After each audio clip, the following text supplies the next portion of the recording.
Hola, bienvenidos a su podcast Conexión de Ideas. Ahora vamos a revisar, vamos a analizar las facultades de comprobación de las autoridades fiscales. Me acompaña nuevamente el maestro Cristóbal Rodríguez. Cristóbal, muchas gracias por estar en este espacio. Muchas gracias nuevamente por la invitación. Sí, Cristóbal, presenta tu firma, ¿no? Cristóbal tiene una firma importante que está en México, pero también está a nivel internacional, si no mal recuerdo, ¿no? Sí, efectivamente. Bueno, muchas gracias, gracias por la invitación, mi estimado doctor y amigo. Efectivamente, soy socio de una firma que sus siglas son ICOA, que significan Hernández Irigoyen Contadores Asociados, y que fue fundada en el mes de abril del año de 1969. Y bueno, la razón de ser de la firma siempre ha sido el tema de los dictámenes fiscales. Ese es lo fuerte. Eso ha sido lo fuerte. Y ahora con la reforma de este año, pues regresaron nuevamente los dictámenes tanto voluntarios como obligados. Sí. Sin embargo, a pesar de que los quitaron en el 2014, afortunadamente, pues trabajo nunca nos ha faltado. Sí, porque esa es la razón de ser de la firma. Prestamos diferentes tipos de servicios, como son dictámenes ante el Seguro Social, contribuciones locales, obviamente el dictamen ante el SAT. Tenemos alianzas en temas de precios de transferencia. Manejamos contabilidades, que bueno, es por un tema que ha crecido mucho el área a través de los años, y es básicamente un servicio adicional que prestamos, y tenemos unas alianzas a nivel internacional con 19 países, tanto de Latinoamérica, Europa y Asia. Y tenemos presencia con la firma hermana en Miami, Florida, que se llama H&Co, que es Hernández & Company. Muy bien. Y soy socio de la firma desde hace ya varios años. Y bueno, pues mi trabajo es orientar a los clientes, llamémonos los contribuyentes. Contribuyentes, sí. ¿No? Para estos efectos, ¿no? Pero son clientes al final, ¿no? Claro. La empresa siempre, los empresarios siempre van a buscar que los ayudemos en el lado. Pues a algunos les gusta como la parte de no pagar, ¿no? Te dicen, no quiero pagar. Sin embargo, esa parte pues ya cada vez es más complejo, voy a decir ese término, porque la autoridad también ya ha cerrado o ha limitado, ha puesto como los candados o dicen por ahí, se ha actualizado y ya está bien capacitada la autoridad. En aquellos años, si no mal recuerdo, pues los contadores eran los que se dedicaban a estudiar, y la autoridad como que no le entraba, pero después se pasaron del otro lado o se hicieron especialistas y vinieron todas las reformas fiscales. ¿Sí? Muy bien, pero fíjate, pasa esto, retomando un poquito la idea de lo que es la firma la cual formo parte. Somos miembros fundadores de Blita International. Y ¿qué es lo que hacemos? Que tenemos las alianzas con firmas que hacen prácticamente lo mismo que nosotros, en otros países. Esto motivado por el tema de la globalización. Sí. Entonces, me ha tocado ser invitado como conferencista en Estados Unidos, en algunos países de Europa, en Centroamérica, Sudamérica, para platicar precisamente de lo que serían los temas tributarios en materia internacional. El intercambio de información entre autoridades fiscales y los convenios que se tienen para evitar la doble tributación. De los tratados, ¿no? Los tratados internacionales para evitar la doble tributación.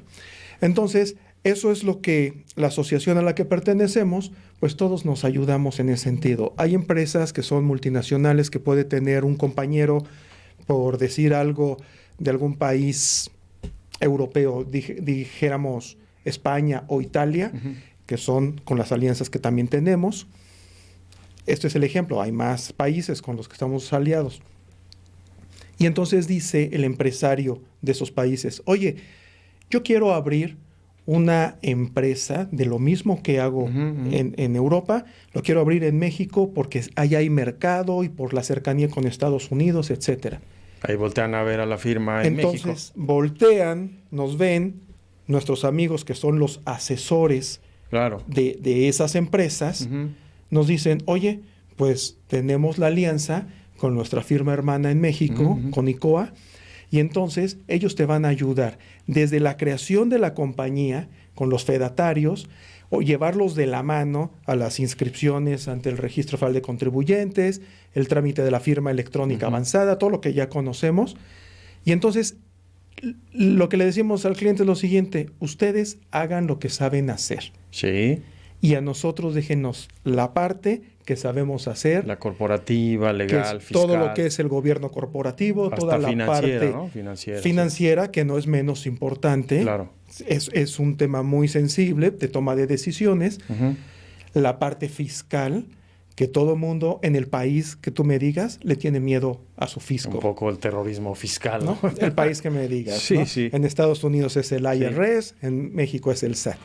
Sí. Pero para las personas que nos van a hacer favor de escucharnos a través de Spotify y las que nos Apple apoyen y nos sigan a través del canal de YouTube, sí, pues vamos a hacer esta plática, como lo platiqué la vez pasada, quienes tuvieron oportunidad de escucharnos. Sí, los aspectos del Código Fiscal de la Federación 2022. Y dos, vamos a platicarlo de manera sencilla, plática entre amigos. Sí.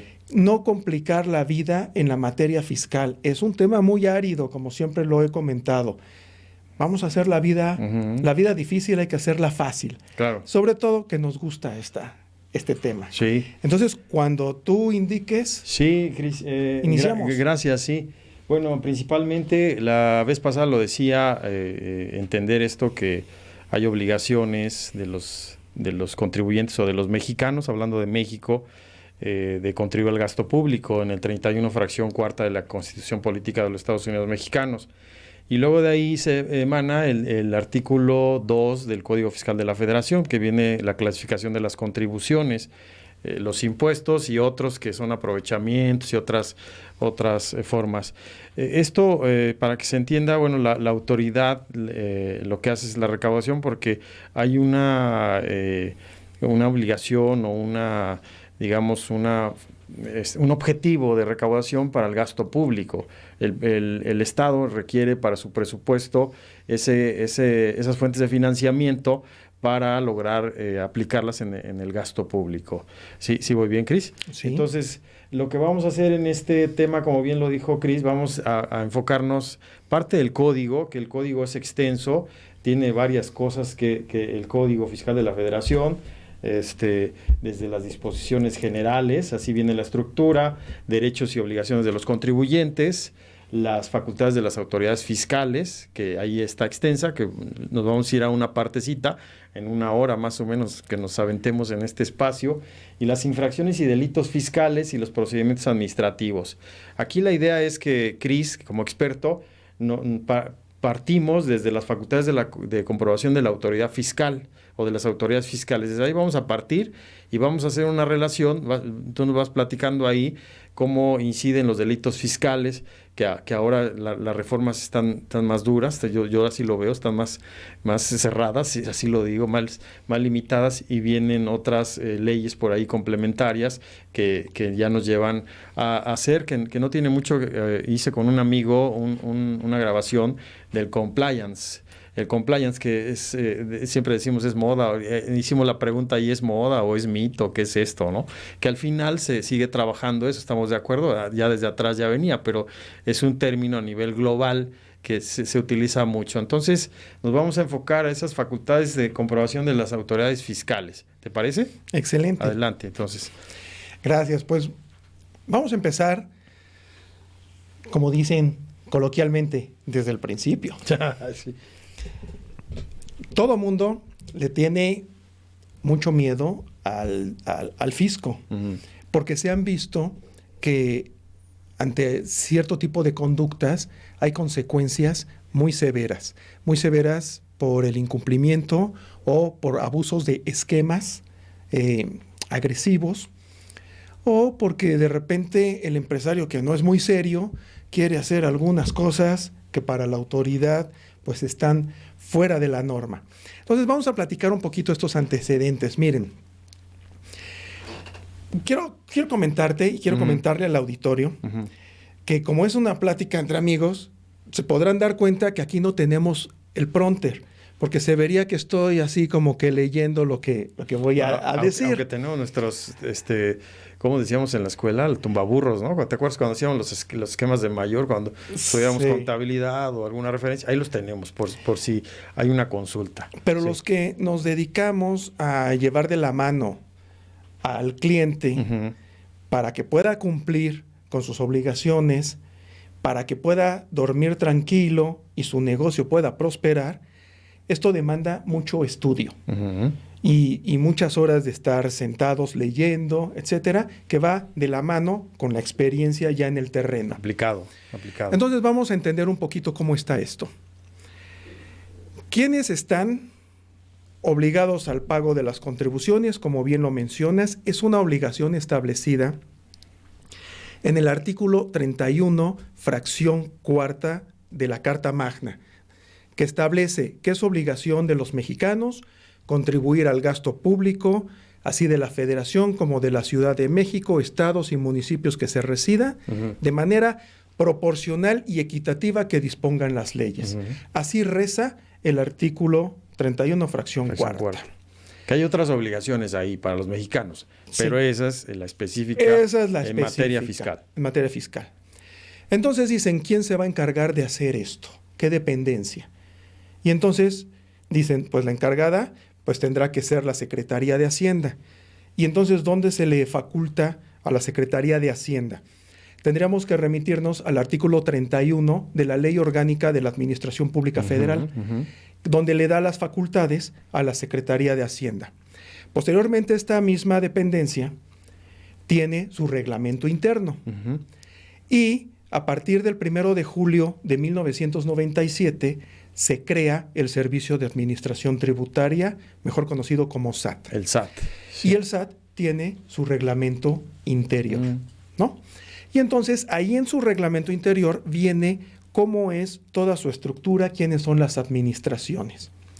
Dicho esto, podemos decir que el SAT trabaja como la maquinaria de un reloj de manecillas que tiene diferentes engranes, ¿no?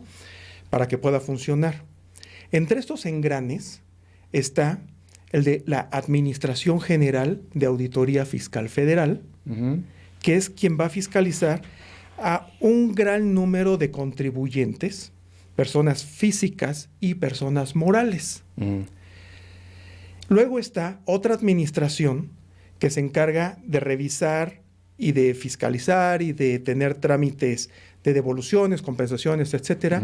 Lo mismo que hace AGAF, o sea, la Administración General de Auditoría Fiscal, lo hace la Administración General de Grandes Contribuyentes. ¿Cuál es la diferencia? El volumen de los ingresos. Claro. Los que tienen ingresos muy grandes, de acuerdo a lo que establece el reglamento interior de la Secretaría de Hacienda del SAT. Se enfoca en un segmento, la autoridad. Esas empresas caen en la competencia de grandes contribuyentes. Luego tenemos el área de servicios al contribuyente, donde vamos a inscribirnos, tenemos el primer contacto con la autoridad, tramitamos firma electrónica, etcétera. Luego está la administración de recaudación, que se encarga, como su nombre lo dice, también de recaudar o de invitar también, tiene ya actualmente esas facultades, de invitar a los contribuyentes a que corrijan su situación fiscal cuando son detectadas diferencias que conocen a través de los sistemas institucionales. Está el área, la administración jurídica, que se encarga de defender los asuntos del SAT cuando hay controversia entre los particulares y la autoridad fiscal. Aquí es cuando llegan los medios de impugnación, los recursos de revocación, revisión administrativa, todos ellos, ¿no? Sí. Que qué bueno que lo comentas. Para hablarlo de manera muy general, existen 3 medios de defensa que son el recurso administrativo o de revocación, que se encuentra contenido en el Código Fiscal de la Federación. Hasta 2005, fíjate, 2005, en el código se encontraba todo lo referente al contencioso administrativo o juicio de nulidad. Ujú. Se desincorpora y ya tiene su propia ley. Ujú. Está por separado. Ujú. Y también por separado la ley de amparo, ¿no? Ok. Que está precisamente en ley de amparo. Sí. Bueno, y existen otras administraciones que no se encargan tanto de la recaudación, como podríamos decir, en las áreas de capital humano, las áreas de tecnología de la información, etcétera. En No- estructura del SAT. En estructura del SAT. Ok, ok. Del SAT. Ahora, para conocer un poquito, que la gente dice, pero ¿por qué existe el SAT y por qué existen las autoridades fiscales estatales, la Secretaría de Finanzas, Ujú, etcétera, ujú, ujú. de cada entidad federativa? De los estados. De los estados. Ujú. Bueno, miren, existe la Ley de Coordinación Fiscal Sí. y entonces lo voy a platicar de manera muy coloquial. La federación siempre manda su recurso a las entidades federativas, el dinero que tienen destinado para ello. Sí, ¿no? el presupuesto que se destina a los organismos, ¿cómo se llama? Las dependencias, ya sean los gobiernos federales, organismos descentralizados, aunque cae en el gobierno en el gobierno del estado, ¿no? Y él hace su distribución. Claro, el en gobierno federal, en las secretarías, en organismos descentralizados, paraestatales, toda esa estructura de los gobiernos del estado, ¿no? sí. Y entonces dice, por eso digo de manera coloquial lo voy a platicar, el gobierno federal veámoslo como que es el papá y abajo el hijo, que sería la entidad federativa. Y luego los ayuntamientos. Sí, los tres niveles de gobierno, ¿Qué pero los voy a hijos, platicar los hijos no queridos? de la parte de la fiscalización. Ujú. Entonces, con la Ley de Coordinación Fiscal, dice la federación, oye, independientemente de que te voy a mandar tu dinero, tú también genera tu propio dinero. Ujú. ¿Qué es lo que vamos a hacer?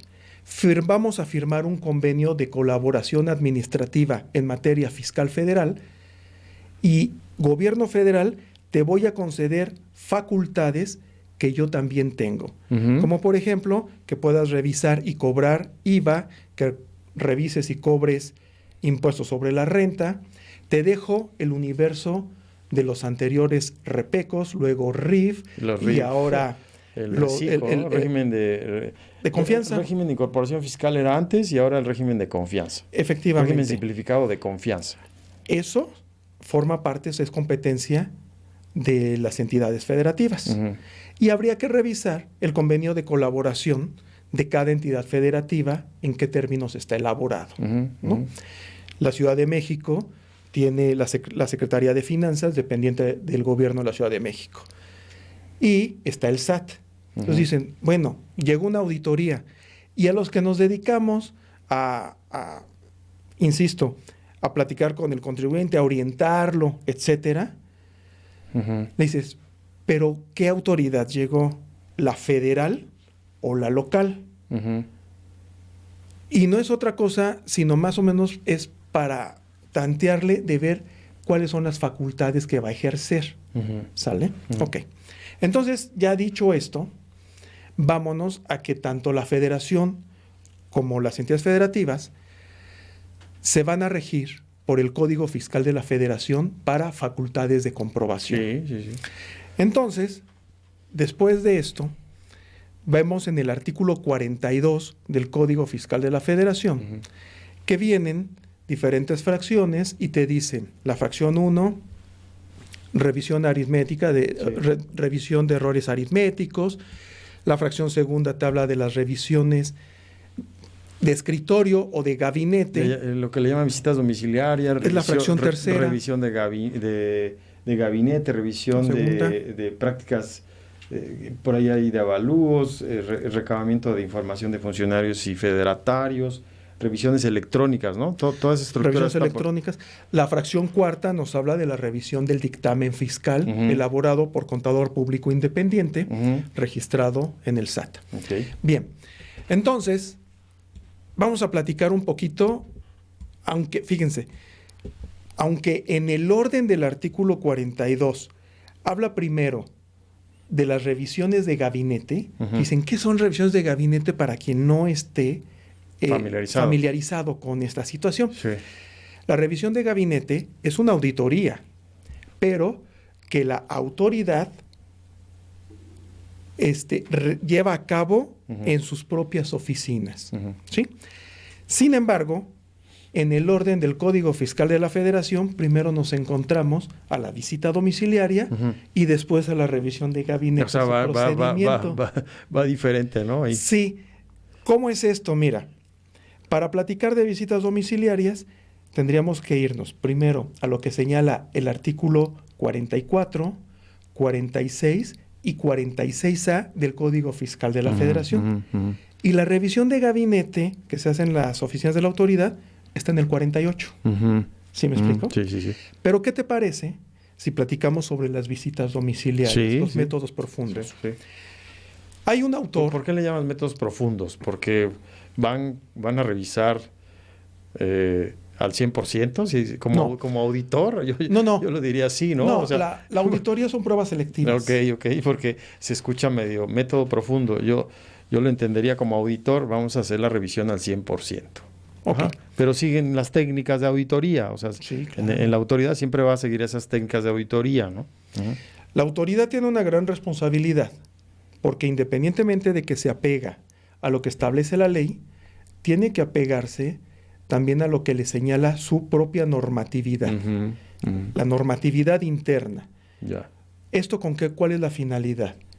Que no se incurra en excesos o en incumplimientos por parte del servidor público que está llevando a cabo la revisión. Sí. Entonces, tanto tiene que aplicar la legislación, la ley, que es de dominio público. Que la conocen los contribuyentes, si quisieran, o los contadores, o cualquier los asesores. interesado. Sí, cualquier interesado. Cualquier interesado.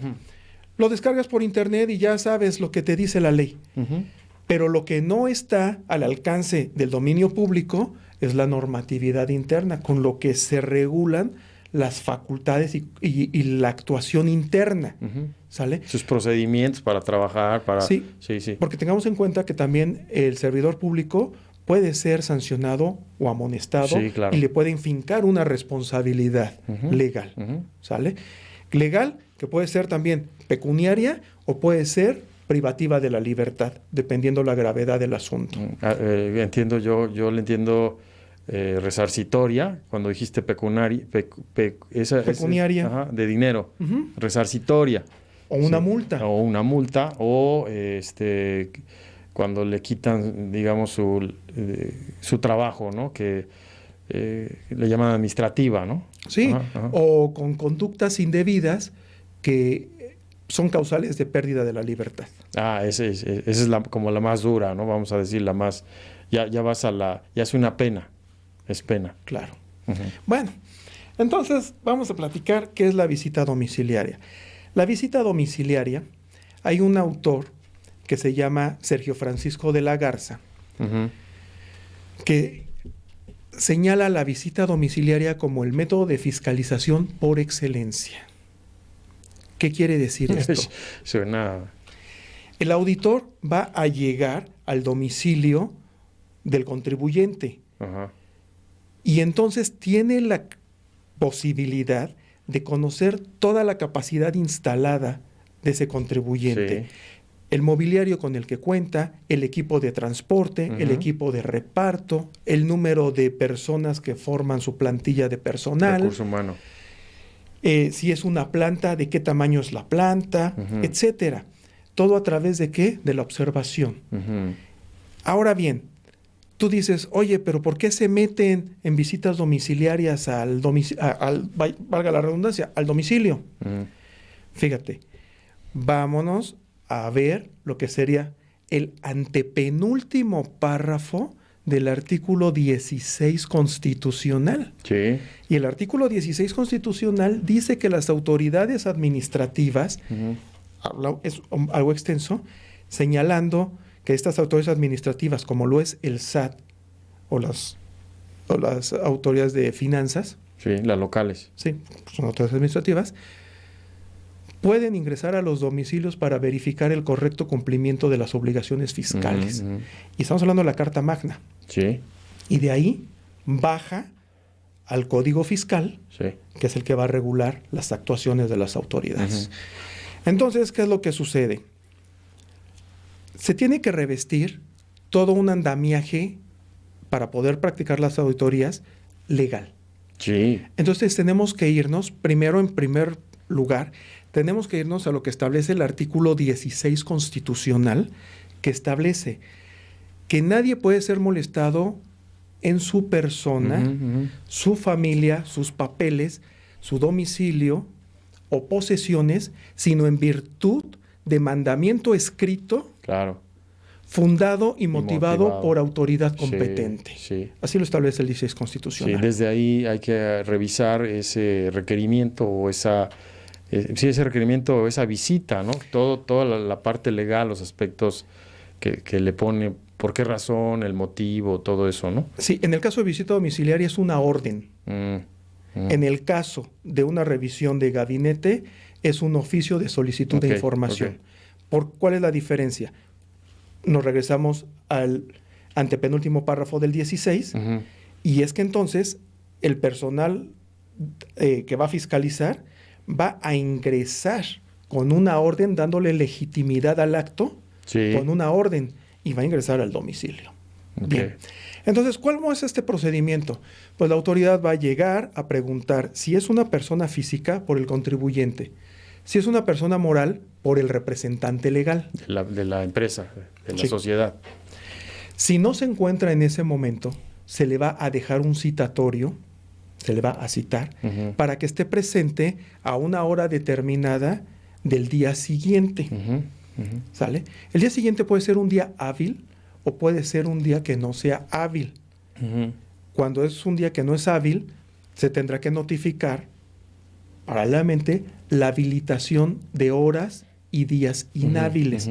¿Por qué lo platico? Porque hay giros que mientras tú estás descansando, ese lugar está trabajando.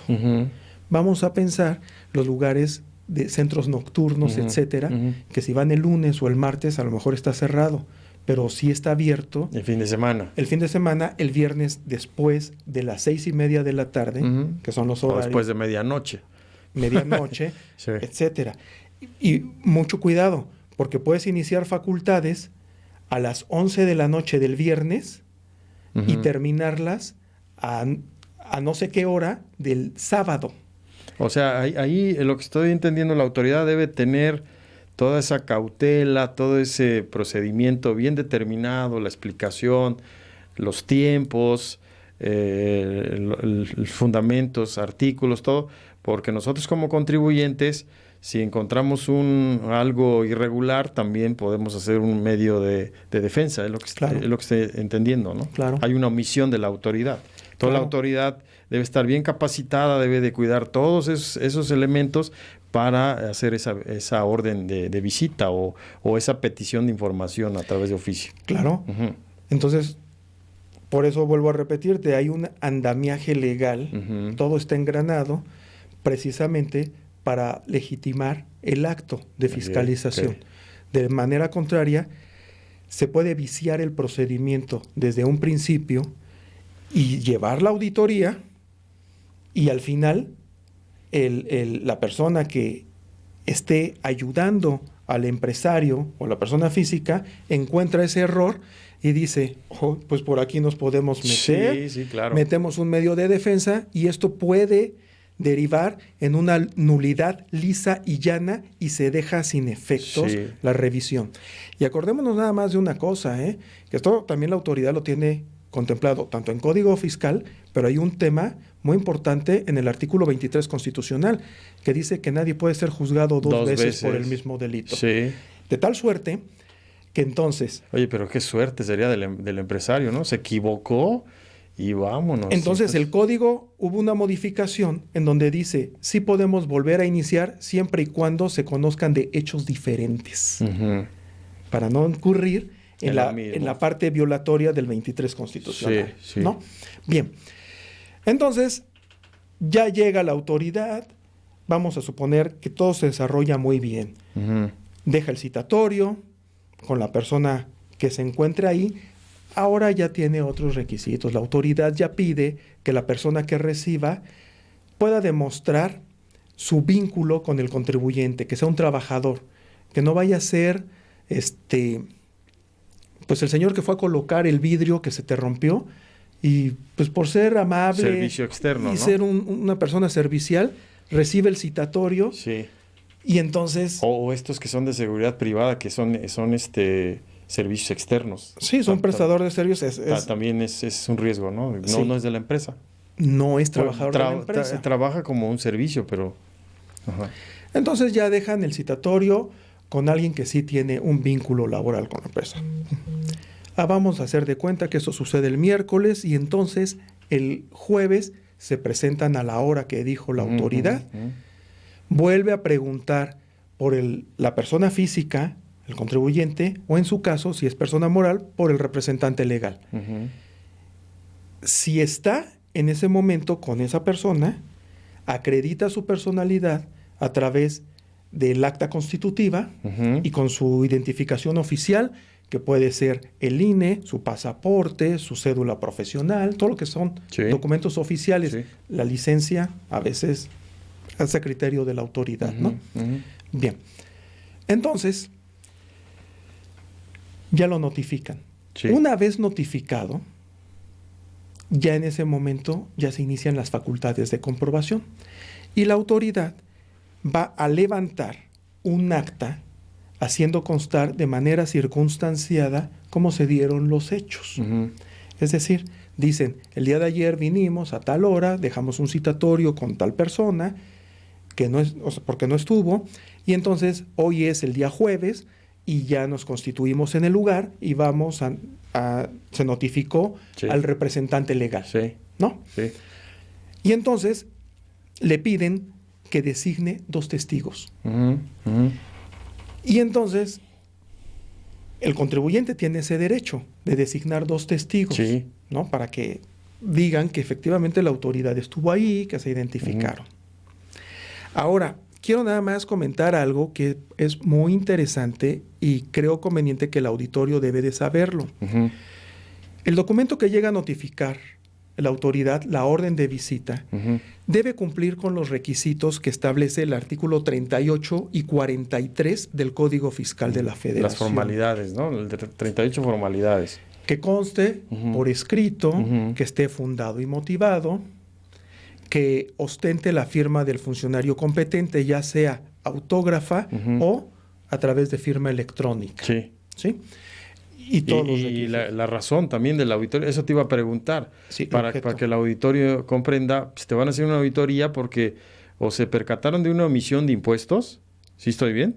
Sí. O una, ¿cómo se llama? Deducción inadecuada, o cuáles serían las variables para que te hagan la auditoría, para que la autoridad haga la auditoría.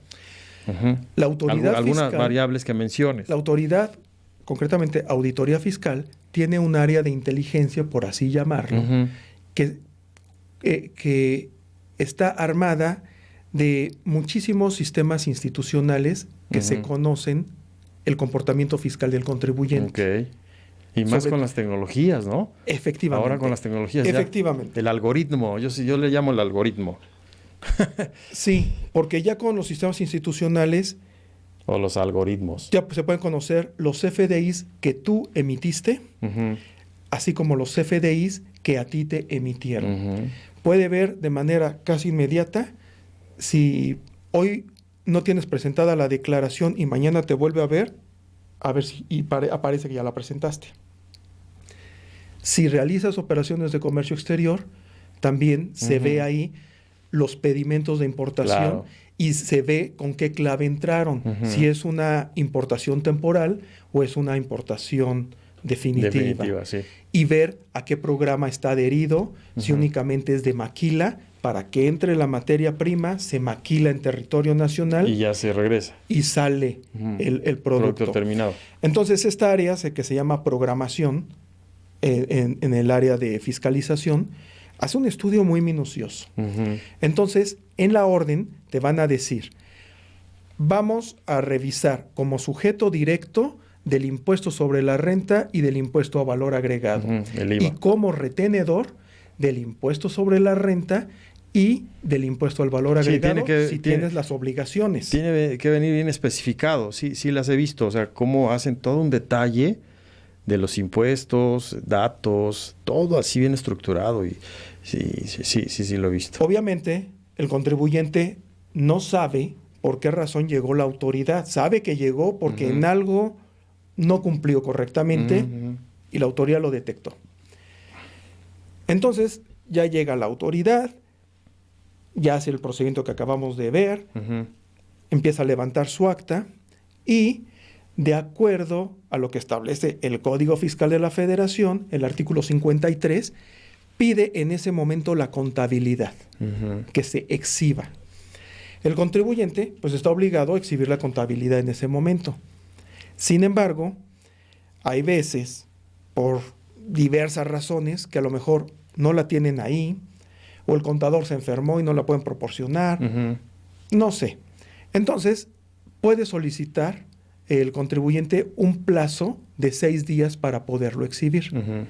Ojo, como es obligación entregarla en el momento del inicio de las facultades Ujú.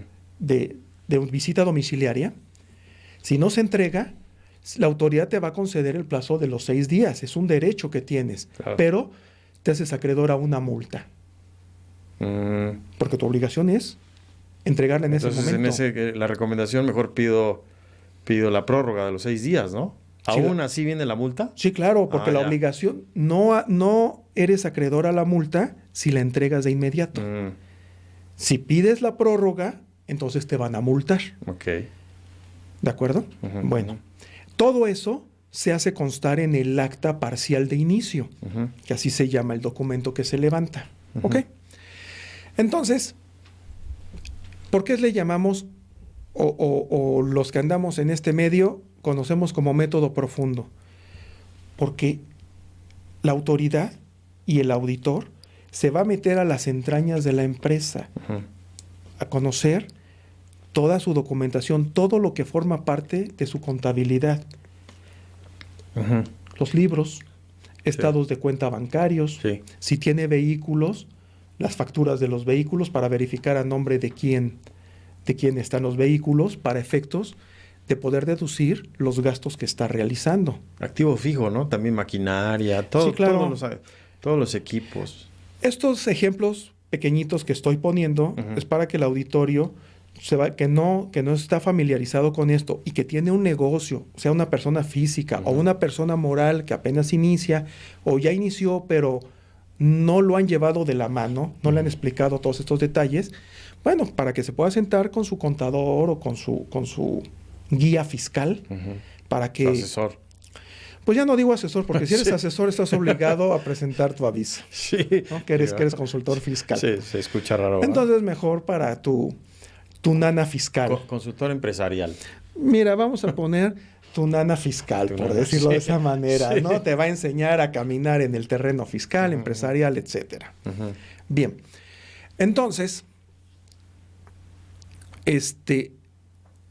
por eso decía que es el método de fiscalización por excelencia, porque partimos, fíjate, de uno de los elementos del método científico que es la observación.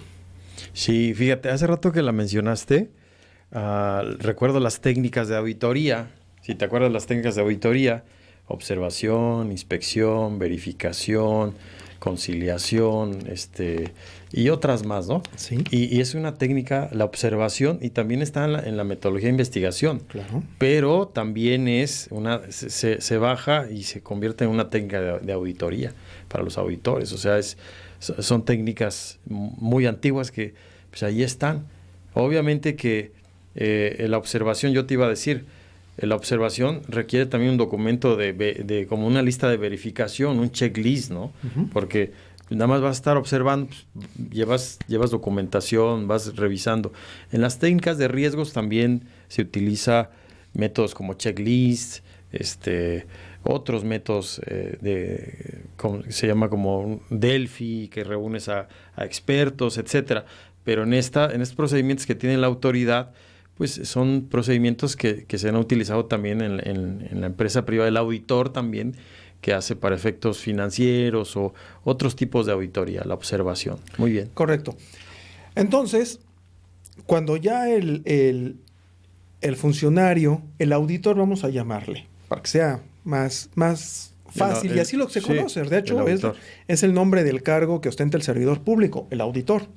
Aunque sigue siendo un servidor público, es un servidor público. Es un servidor público, pero es un auditor con las facultades que le confiere la ley, ¿no?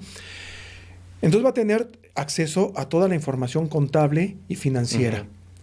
Entonces, fíjate, si la razón por la cual se inició esa auditoría era porque el antecedente, vamos a suponer, era por omisión de impuestos, porque no había, la autoridad detectó que las declaraciones, las cifras no coinciden con la realidad. Están por abajo o están por encima. ¿Y alguien va a decir por encima? Sí, deducciones mayores de las realmente realizadas, ¿no? Entonces empieza a revisar y lo que puede ser una auditoría donde iban por un tema a lo mejor de omisión de ingresos o deducciones improcedentes, etcétera, presumiblemente improcedentes, empieza a detectar y a revisar y a ver un chorro de cosas que le inflaman la atención. Sí. Y fíjate, de haber sido un tema que se puede subsanar nada más con una declaración y pagar el impuesto, y pagando, sí, se puede encaminar a un tema de los contenidos en el artículo 108, 109 del Código Fiscal. Delitos fiscales. El 108, delito de defraudación fiscal, 109, equiparables, ¿no? Y luego del Código Fiscal de la Federación. Del Código 108 y 109. 108 y 109. Y luego peor, resulta que llega alguien y le dice a este contribuyente, persona física o persona moral, contribuyente, mira, yo te recomiendo que mejor abandones el local y te vayas del lugar. Esa era la práctica que hacían antes algunos contribuyentes, que quizá todavía lo siguen haciendo. Mira, el empresario que no es serio, eso lo va a seguir haciendo. Sí, alguien me platicaba, no digo nombres, que si escucha este espacio, le mando saludos, me decía, en el estado, hay un estado en el sur que siguen haciendo esas prácticas. Y yo digo, no inventes. Sí, dice, abren una empresa, una sociedad, y ya agarran y la cierran y abren otra y ahí siguen. Pero ¿cómo le hacen? Bueno, pues eso está normado. Está normado en la fracción quinta del artículo 110 del Código Fiscal de la Federación, que dice que una vez que te iniciaron facultades de comprobación, es decir, una auditoría, y tú decides cerrar cortinas o puertas o lo que sea, y te vas prácticamente huyendo a donde sea, el plazo de la revisión para que concluya se suspende. Y se va a reactivar hasta que te encuentren. ¿Cuánto dura una revisión, una auditoría? O sea, entonces esa práctica la van a seguir haciendo, porque me dices, ya no le van a seguir auditando. Se suspende, pero fíjate la connotación tan delicada. Sí, vamos a esa, porque si no, ahorita el auditorio va a decir, vamos a cerrar cada vez que nos llegue. No lo hagan, no lo hagan. Sí, porque se escuchó así como muy bueno, ¿no? O sea, se suspende y ya, va, pues sí. Pero ahorita vamos a... Pero voy a explicar... Vamos al riesgo, yo le llamaría un riesgo alto. Claro, muy alto. Pero vamos a ver por qué se suspende el plazo. La auditoría va a durar un plazo legal de 12 meses, ¿correcto? 12 meses para el contribuyente normal, ¿ok? 18 meses para los contribuyentes del sector financiero y 24 meses para los contribuyentes que sean partes relacionadas nacionales o partes relacionadas... ¿Cuántos? 24. Sí, 2 años. 2 años. Repito, 24 meses para las partes relacionadas nacionales o para partes relacionadas multinacionales. Entonces, hablamos de 3 momentos, de 3 periodos. 12 meses, 18 meses y 24 meses. Pero para el grueso de los contribuyentes son 12 meses. 12 meses. Si la auditoría ha transcurrido 3 meses y el contribuyente lleva a cabo esta práctica de ausentarse, abandonar el domicilio, en ese momento haz de cuenta que se para el cronómetro fiscal y se suspende el plazo en 3 meses. Y aunque pasen 5, 6, 7, 8 años, el plazo está detenido en 3 meses hasta que encuentren al contribuyente. Y recordarás... Pero eso, digo, no se trata tampoco de espantar a la audiencia, se trata de prevenir, concientizar el riesgo. De que vean el riesgo, pero eso de que me dices que lo encuentren, pues es como un fugitivo, o sea, lo van a andar buscando. Es que ya se tipifica como un tema de que ya hay dolo y ya se vuelve materia de ámbito penal. Ok. ¿Sí me explico? Okay, sí. Ok. Entonces, ¿qué es lo que ocurre?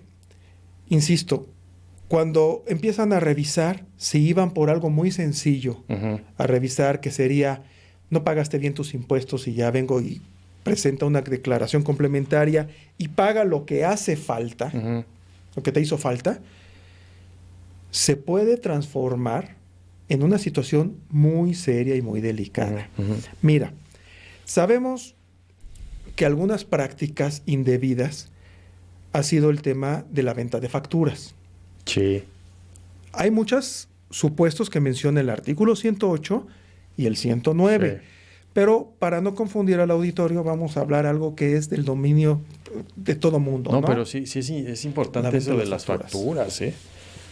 No, y luego andar metiendo facturas también en la empresa que no sean deducibles, o imagínate consiguiendo facturas para las deducciones, ahí hay riesgos. Entonces, ¿qué es lo que va a hacer la autoridad? Digo, tanto hace mal el que la vende, como hace mal el que se beneficia por su compra. Porque ¿qué es lo que está haciendo? Está erosionando la base gravable, se está beneficiando de una operación inexistente. Claro. ¿Cuál es el andamiaje legal en esta parte? Porque no nada más nos vamos a abocar en lo que establece el Código Fiscal de la Federación. Va más allá. Fíjense bien, si hablamos de un tema de venta de facturas, va dentro de los delitos fiscales, en Código Fiscal de la Federación, que conste que no hay pronter, pero pues, tenemos que prepararnos. Sí. Está el artículo 113 bis de Código Fiscal de la Federación, de la mano con el 108. Nos vamos al Código 400 bis de Código Penal. Nos vamos al artículo 5, fíjate nada más, de la Ley de Seguridad Nacional, porque el fisco coadyuva con la seguridad nacional. Sí. ¿Sí me explico? Se considera delincuencia organizada, ¿no? Exacto. Lo platicaba el maestro Guillermo Beltrán en el podcast de Compliance para las empresas, y decía, cuando son 3 actores, es delincuencia organizada, y bueno, con todas estas reformas, pues sí viene muy fuerte. Tenemos que cuidar esos riesgos altos. Y incluso yo siempre menciono el apetito del riesgo del contribuyente o del empresario, pues tiene que revisarlo, ¿no? Porque ya en este sentido, pues es mejor abstenerse y hacer el cumplimiento. Esa es una recomendación, ¿no? Que coincido y la comparto. Sigo con esta parte del andamiaje legal. Artículo 167, fracción, es el último párrafo después de todas las primeras fracciones. Fracción primera y segunda del Código Nacional de Procedimientos Penales. ¿No? La ley federal de extinción de dominio. Porque también te pueden quitar tus bienes. Una ley reciente, sí. ¿No? Y vamos a ver también cuál es la actividad preponderante de este contribuyente para ver si no es una actividad vulnerable contemplada también en el artículo 17 de la ley Priorpi. La ley antilavado. Antilavado, sí. Artículo 17 de la ley antilavado. Entonces, no nada más es el código. El código se admicula con todos estos fundamentos que acabo de decir. Sí.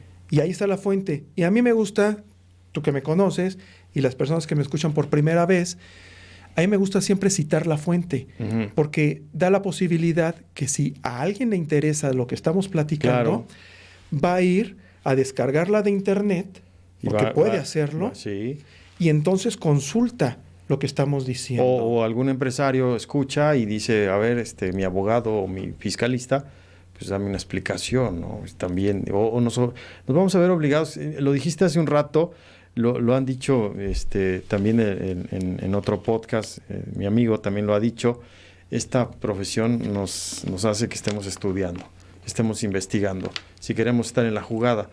A lo mejor no somos los abogados, ya estará el abogado, pero también hay que conocer todos los procedimientos, hay que tener la idea de qué pasa, porque ahora no tan fácil podemos dar una recomendación al contribuyente o al cliente, ¿no? Decir, sí, ¿te acuerdas que en aquellos tiempos había algunos esquemas, digamos, algunas facilidades y lo dabas, pero ahora todo este riesgo lo tenemos que conocer bien. Efectivamente. Bueno, vamos a regresar a la visita domiciliaria. Sí. Entonces, vamos a hablar de unas condiciones normales. Ahorita ya nos fuimos a situaciones muy extremas, ¿no? Sí. Pero por eso se llaman métodos profundos.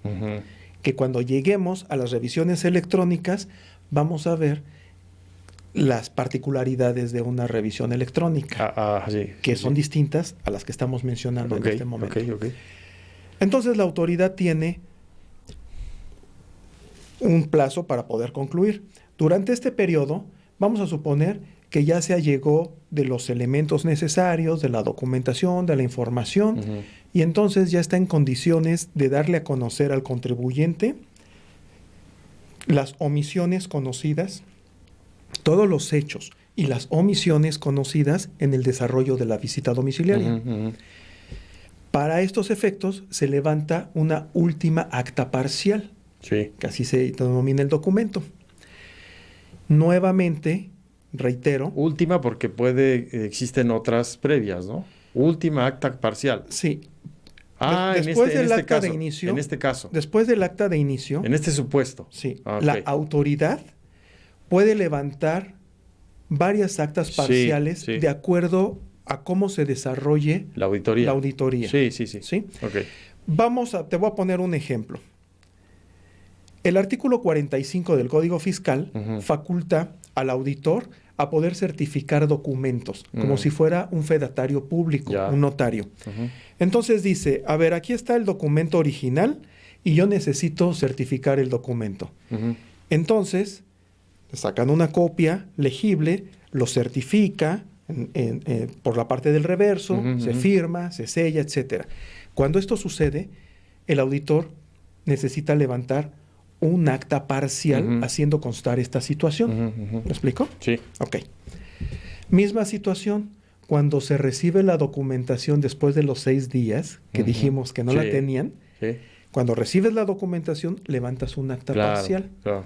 Entonces, en el desarrollo de la auditoría se pueden levantar varias actas parciales. Y esta a la que me refiero, que se llama última acta parcial, es porque es la última parcial, en donde vas a dar a conocer todo al contribuyente, todo el resultado, lo que la autoridad le va a determinar en función de sus facultades. Para ello, le concede un plazo legal de 20 días para que pueda aportar lo que crea conveniente para desvirtuar lo que la autoridad dijo. Es como lo que llamamos, voy a ir al lado de auditores, no auditor de ese lado, de auditores, los que hacemos auditoría para las empresas, solventar las solventaciones. A solventar las observaciones. Exacto, las observaciones, solventar observaciones. Sí. Entonces se tiene un plazo de 20 días. La autoridad, en la orden, va a decir cuál es el periodo por el cual te va a hacer la revisión. Puede ser un ejercicio, o 2 ejercicios, o el tiempo que la autoridad crea conveniente por lo que haya encontrado. O un periodo, vamos a suponer, 12 meses un ejercicio y unos meses del ejercicio actual. ¿Me explico? Cuando eso sucede, dentro del plazo de los 20 días, el contribuyente, o él, deberá presentar un escrito solicitando que se le amplíe el plazo por 15 días más cuando excede de un ejercicio. Ojo, tiene que ser que lo promueva el contribuyente. Sí. No es de oficio que la autoridad concede el plazo adicional de los 15 días. Ahí tiene que estar capacitado el contribuyente o debe tener alguien que le ayude, porque la autoridad, él va a seguir su procedimiento, no le va a decir, oye, acuérdate que me tienes chance de solicitarme esta prórroga o acuérdate de esto. ¿Sí estamos de acuerdo? Es que ahí es... Cada quien en su papel. La autoridad, sobre todo el área de auditoría, no puede... no está facultada para asesorar al contribuyente de lo que tiene que hacer. Se rompe ahí todo el esquema, ¿no? Sí. ¿Quieres que te asesoren? Bueno, hay un área gratuita que se llama Servicio al Contribuyente. Exacto. Ve y pregunta ya. Que también ahí está la Prodecom, ¿no? Bueno, ese es otro... Esa es otra situación que es la Procuraduría, pero la Procuraduría de Defensa del Contribuyente es un área conciliadora. ¿Sí? Sí. Es decir, vas, promueves algo, los plazos se pueden suspender, si haces mesas de diálogo, etcétera. Pero no es una autoridad que pueda, más bien, no es autoridad que pueda fallar a favor de la autoridad o a favor del contribuyente. Simplemente es conciliatoria, es decir, a ver, pónganse de acuerdo, tú, autoridad, ya aportaste estos elementos, tú, contribuyente, estos, yo considero que tu autoridad debes de tomárselos en cuenta, o tu contribuyente es mediadora. Aquí donde se ponen, los asuntos es cuando ya se van a los tribunales, los medios de defensa, etcétera. Porque ahí sí es lo que falle el magistrado. ¿Me explico? Ok. Entonces, se dan los 20 días, el plazo legal. El contribuyente puede aportar lo que a su derecho convenga o autocorregir su situación fiscal o de plano no hacer absolutamente nada y esperar a que levanten el acta final. En el acta final viene toda la historia de la auditoría desde que llegaron a entregar el citatorio hasta ese momento. Ojo, solamente en las actas son documentos que se narran de manera circunstanciada los hechos. Regularmente no están fundamentadas. Posteriormente a esto, si el contribuyente no corrige su situación fiscal, la autoridad tiene un plazo de 6 meses para emitir la resolución definitiva del crédito fiscal. Y ahí es donde se da el crédito fiscal. De hecho, ellos ya tienen, yo siempre lo he pensado así, ellos ya cuando identifican algo, ya no le ponen crédito fiscal o lo ponen interno, pero ya es un crédito fiscal porque no lo ha pagado la persona en tiempo y forma, ¿no? El contribuyente. Bueno, mira, el concepto de crédito fiscal lo vamos a ver en el artículo 4 del Código Fiscal de la Federación, ¿no? Pero entonces, regresando a la idea, van a sacar entonces el crédito fiscal en un plazo que no debe exceder de 6 meses, de acuerdo a lo que establece el artículo 50 del Código Fiscal de la Federación, ¿sale? Entonces, ya la autoridad, una vez levantada el acta final, ya no puede ingresar nuevamente al domicilio. Ya ahí concluyeron sus facultades de comprobación y el contribuyente tendrá que esperar a que le notifiquen la liquidación, el tiempo que tarde. ¿Me explico? Ya sea de manera personal, cumpliendo con los requisitos que establece el 134 del Código, que son las notificaciones personales, o vía electrónica, buzón tributario. ¿Me explico? Cualquiera de las dos opciones. Bien. Estos son las visitas domiciliarias. En el caso de las revisiones de gabinete, es algo parecido. Se le entrega al contribuyente el oficio de solicitud de información, que te hacen una lista de todo lo que te va a pedir la autoridad. Y te da un plazo, sin multa, te da un plazo de 15 días para que le lleves toda la información. ¿Cuánto dura una revisión de gabinete? Ahí ya no están las técnicas de observación, ahí ya la documentación va a indagar la autoridad allá con todas las evidencias que te están pidiendo. En función a la documentación. Exacto. La auditoría es la misma. Cambia el que no estás adentro del domicilio. Los plazos son exactamente los mismos. 12 meses, operaciones normales, 18 meses, sector financiero, 24 meses para partes relacionadas Ujú. internas o partes relacionadas multinacionales. Ujú, ujú. ¿De acuerdo? Ujú. Bien. Igual puedes corregirte, te van a dar a conocer a través del oficio de observaciones Sí. lo que la autoridad detectó, Ujú. observó, te puedes corregir o no, y te dan 20 días por ejercicio o 15 días adicionales. ¿De Ujú. acuerdo? Ujú. Y luego vamos con una que es pues a lo que nos dedicamos, el tema de los auditores, la parte del dictamen fiscal. El dictamen. El dictamen fiscal, estamos hablando de la fracción cuarta del artículo 42 del Código, nos dice lo siguiente, que la autoridad va a revisar Ujú.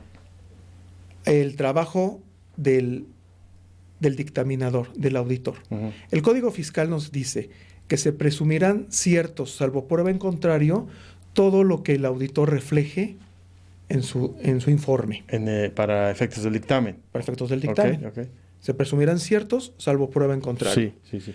Entonces, la autoridad, si detecta algo ahí en el dictamen, Ujú. manda llamar al auditor. Para la reforma de este año, Sí. la reforma fiscal del 2022, debe de ir personalmente el auditor. Ya no puede mandar a su auxiliar con un poder A los auxiliares. Sí. atender la revisión. Ok. Ya tiene que ir directamente Ujú, ujú. el CPR, bueno, el contador público inscrito, registrado, como lo registrado. quieran mencionar, ¿no? Ujú. Y entonces, ¿qué es lo que hace la autoridad? Vamos a suponer, tú y yo somos los auditores de una empresa, la que Ujú, tú quieras, ujú. o de una persona física con actividad empresarial. Sí. Entonces, si tú y yo tenemos la autorización del SAT para hacer auditorías, Sí.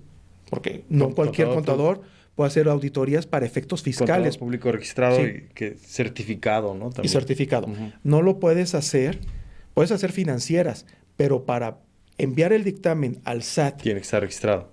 que es lo que nosotros nos dedicamos, Ujú. de lo que hablaba en un principio, Ujú.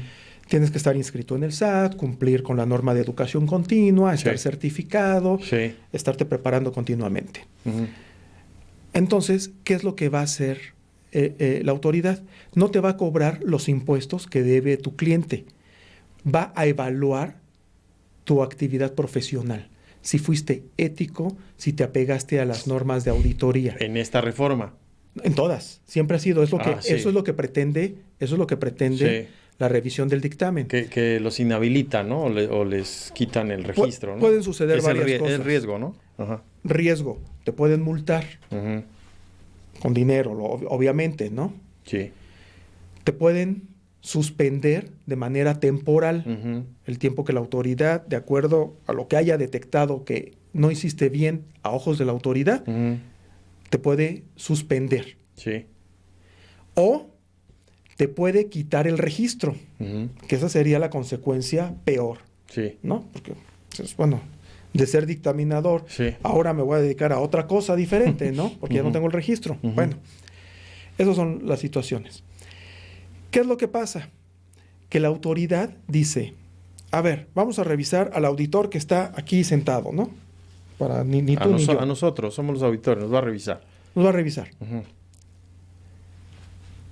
Y dice, ¿sabes qué? No estoy satisfecho con los papeles de trabajo y con los informes y con lo que me estás mostrando. Con tu trabajo que hiciste, No te voy a multar, ni te voy a amonestar, ni a sancionar, nada. Sí. Pero entonces, para poder verificar verdaderamente el comportamiento fiscal y la situación fiscal del Va a ir a la contribuyente, empresa. vamos a continuar con lo que se llama la revisión secuencial. Ah, ya. Y entonces ya se va la autoridad directamente a la empresa. ¿Cuál es la función del dictaminador? El dictaminador, vamos a llamarlo que es como, está en medio entre el contribuyente y la empresa. autoridad. Ajá. Él, con sus conocimientos, su preparación, su ética, pues le va a informar a la autoridad, pues, el resultado de su trabajo, Claro. la auditoría. Claro. Recordemos, insisto, tanto por parte de la autoridad fiscal como del dictaminador, Ujú. son pruebas selectivas. Sí. No revisas al 100% enero y febrero y hasta diciembre. Ujú, Haces ujú. pruebas selectivas. Ujú. que así lo marca la norma, ¿no? Bien. Entonces dice la autoridad, ¿sabes qué? No quedé muy satisfecho, me voy a meter a la empresa. A la empresa. Y ya la empresa, lo que acabamos de platicar, va a tener la autoridad acceso a todos los sistemas el proceso de inspección, sus técnicas, cumpliendo con su norma, todo. Okay. Sin embargo, siempre es importante contar con que tengas al auditor. Mira, el empresario o la persona física, por la dinámica de todos los días, de repente pierde de vista algunos detalles. Sí. ¿Y quién te los va a hacer notar para que los puedas corregir antes de que la autoridad lo detecte? Claro. Pues el que viene de afuera. Sí. Porque no está en esa dinámica. Sí. Mira, el ejemplo más claro, y vuelvo a lo mismo, coloquial, es, tú estás todos los días en tu casa y entras y sales a tu trabajo y regresas y eso y lo otro, y se te hace muy normal cómo tienes tu casa. Pero cuando llega una persona externa, va a notar que un cuadro está chueco y va a ver que un foco, si es de LED, ya no enciende, ya prende muy suavecito, o que si tienes dos, uno es amarillo y uno de luz blanca, y ese lo va a notar. Sí. Y el que está en esta dinámica todos los días, por esa misma razón, no lo percibe a veces. ¿Sí me explico? Sí. Eso es la importancia de contar con un auditor. Sí. ¿Me explico? Sí. Es la importancia. Bien. Entonces, ¿en qué casos no se respeta la revisión secuencial? Y la autoridad ya no busca al auditor, se mete directamente a la empresa. Sí. Ojo. Cuando la opinión sea negativa. Ya. Haya abstención de opinión o sea salvedades con repercusión fiscal. Sí. Porque puede haber salvedades que no tengan repercusión fiscal. Que tiene fiscal. que ver con el procedimiento contable o alguna gestión ahí interna, ¿no? Pero expresión de estados financieros. Sí. Eso no trae una repercusión fiscal. Exacto. ¿Me explico? Son partidas virtuales que hay que registrar para toma de decisiones, pero no tiene el efecto fiscal, como Exacto. lo dices. O cuando una vez que se entrega el dictamen y el auditor detectó diferencias de impuestos, entrega el dictamen y entonces se le da un plazo legal al contribuyente de 6 días para que pueda pagar esos impuestos determinados por auditoría. Y no los paga. No los paga, entonces, ¿qué va a hacer la autoridad? Pues no se los va a ir a cobrar al dictaminador, porque pues él hizo su trabajo. Aunque hay una responsabilidad solidaria, va a ir con la empresa. Sí, pero están informados en el dictamen, no lo está omitiendo el auditor. Claro. Está reflejado. ¿Qué va a hacer la autoridad?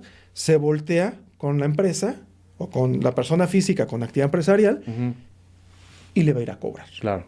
¿Sí me explico? Claro. Entonces, hay muchos, ya vimos el 42 de facultad de comprobación, muchas facultades. La revisión electrónica. Mira, la revisión electrónica nace para la reforma fiscal del 2014, porque no estaba contemplado.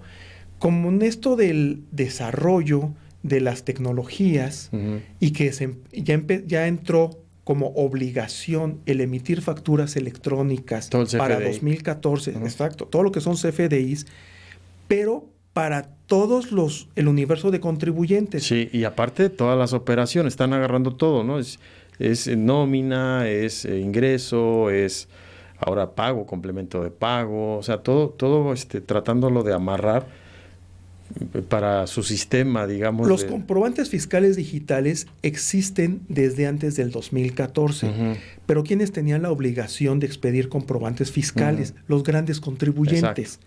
Ellos tenían la obligación. Sí. Todos los demás contribuyentes que no estuvieran en ese segmento, pues entregábamos el comprobante impreso. Ya sabemos, con los requisitos que en aquel entonces señalaba el artículo 29 y 29A del Código Fiscal de la Federación. De ese entonces, sí. Del 2013 hacia atrás. ¿Me explico? Entonces, con estas reformas, que ya son tecnológicas, la autoridad ya tiene posibilidad de conocer cómo es tu situación fiscal. Hasta le llaman precargado o predeterminado. No la sé preliquidación le llaman en el tema de las revisiones electrónicas. Okay. Pero te voy a decir, si te das cuenta, no es un método tan profundo No. como la visita domiciliaria, la revisión de gabinete o incluso el dictamen Sí, fiscal. sí.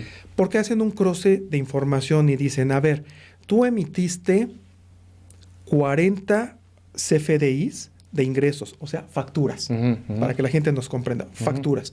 Y por estas facturas, tú las timbraste, estas 40 suman Tanto. tal cantidad de dinero. Sí. Vamos a poner cantidades sencillas. Todo esto suman 20,000 pesos. Pero resulta que en tu declaración pusiste 5,000. 5,000. Hay 15,000 que estás omitiendo. Eso es omisión de ingresos. Y por el otro lado, tú compraste a tus proveedores de bienes o servicios 50,000.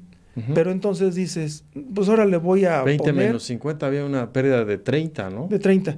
Pero dices, oye, ahora yo le quiero poner más, una pérdida más. Voy a decir que fueron 80,000. O sea, son ejemplos. Un Sí. ejemplo nada más para que Ahí están alterando hasta pérdidas fiscales. el auditorio nos lo comprenda. Pero como son CFDIs y la autoridad en el momento que timbras ya se enteró, pues está muy fácil que te lo detecte. Sí. Entonces, ¿qué es lo que hace con la revisión electrónica? Te determina diferencias y Sí. entonces te dice, oye, fíjate que estás omitiendo ingresos y estás abusando del tema de las deducciones. Entonces, ven a aclarar, vamos a ver, te mando tus Y ahí estaría diferencias. la auditoría electrónica o la y ya revisión está de electrónica. alguna manera. Es una manera muy sencilla. Digo, esto va un poco más allá. Pero también se puede ser profunda, ¿eh? O sea, dependiendo de la decisión de la autoridad, ¿no? Porque se va a hacer la revisión. Bueno, sí entiendo que a lo mejor ahí se va a quedar, ellos cierran su trabajo y ahí se queda, ¿no? Su determinación. Mira, para que la autoridad pueda tomar la decisión si va a ser una revisión electrónica o va a ser una visita domiciliaria o una de gabinete, necesita conocerse de qué tamaño son las irregularidades Sí. que encontró en sus áreas de inteligencia. Porque no vas a desplazar, la autoridad no va a desplazar al área operativa, es decir, a los auditores, Costo-beneficio. que les paga viáticos. Sí. Viáticos, bueno, las rutas, si son locales, pues no se las pagan, pero Sí. sí tienen que ir fuera porque ya no existe el acuerdo de circunscripción territorial. Sí. Ya puede revisarte el de la Ciudad de México, el de Puebla, el de Querétaro, y tú te puedes ir también allá También, a revisar. sí entiendo ahí, etcétera. la autoridad tiene que ver el costo-beneficio, o sea. Claro, Sí. claro. Esto, costo-beneficio, hablado en términos empresariales. Para la autoridad, igual costo-beneficio en función a la recaudación. Exacto. ¿Cuánto ¿Me voy a explico? recaudar? ¿Vale la pena? No, si no, no toco esa parte. ¿Para qué desplazo a mi gente si no voy a cobrar? Sí. ¿Me explico? Muy bien. Y básicamente, esos son lo que son las facultades bien. de comprobación de las autoridades fiscales. Oye, Cris, el tiempo siempre nos gana. Muy en los temas súper interesantes para los empresarios, para la gente que le gusta estas áreas. Creo que no sé, yo abiertamente siempre te invito. No sé si hablemos en otro espacio de delitos fiscales. Yo me quedé con esa espinita y ese tema es buenísimo. Todas esas leyes de extinción de dominio, ley antilavado, todo eso, sería interesante tocar, armar un tema para la audiencia. No sé. Con mucho gusto, tengamos en cuenta que el desconocimiento de la norma no exime de responsabilidad. Sí, esa es una regla. ¿No? Sí. Entonces, el hecho de que desconozcamos, dice un dicho popular, no hagas cosas buenas que parezcan malas o que se conviertan en malas por desconocimiento. Claro. ¿Me explico? Sí. Entonces, si podemos platicar y al auditorio le interesa y si nos hace favor de poner sus comentarios en las plataformas y que nos diga ¿Qué le interesa? si este tema fue de su interés y quieren profundizar un poco más, con todo gusto, puedo venir a platicar contigo, con el auditorio. Y como dicen por ahí, si les gustó, denle la campanita. Sí. Oye, muchas gracias, Cris. Gracias al auditorio que nos siguen. Conexión de Ideas. Siempre Cristóbal me ayuda en esto, maestro en impuestos, en contribuciones fiscales. Y luego la experiencia es buenísima de lo que trae Cristóbal. Gracias a todos. Hasta pronto. Hasta la próxima. Gracias. Gracias, doctor. Gracias al auditorio. Que estén muy bien.